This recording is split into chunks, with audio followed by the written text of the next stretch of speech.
నమస్కారం. ఈటీవీ 360కి స్వాగతం. ముందుగా ప్రధానాంశాలు. పార్టీ ఫిరాయింపుల వ్యవహారంపై సుప్రీంకోర్టులో విచారణ. మిగతా ఎమ్మెల్యేల విచారణకు సభాపతికి 4 వారాల గడువు. కాసేపట్లో ఉమ్మడి ఆదిలాబాద్లో ముఖ్యమంత్రి పర్యటన. 386.46 కోట్లతో అభివృద్ధి పనులకు శంకుస్థాపన. ఆలయాల అభివృద్ధి భావోద్వేగాలతో ముడిపడి ఉంటుందన్న సీతక్క. కేసీఆర్ వేములవాడ అభివృద్ధికి హామీ ఇచ్చి విస్మరించారని విమర్శ. పర్యాటకులను ఆకర్షించేలా హైదరాబాద్లో హాట్ ఎయిర్ బెలూన్ షో ప్రారంభించిన జూపల్లి. 10 కిలోమీటర్లు విహరించిన మంత్రి. హైదరాబాద్ మేడిపల్లి పరిధిలో దొంగల హల్చల్. 12 ఇళ్లలో చొరబడి బంగారు వెండి ఆభరణాలు చోరీ.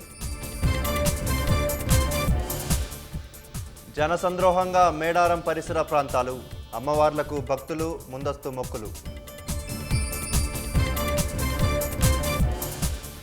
కోనసీమలో కన్నుల పండువగా ప్రభల తీర్థం. భక్తి శ్రద్ధలతో ఊరేగింపులో పాల్గొన్న ప్రజలు.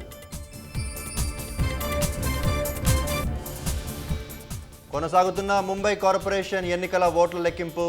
ఆధిపత్యంలో బీజేపీ కూటమి. 2వ స్థానంలో శివసేన యూబీటీ.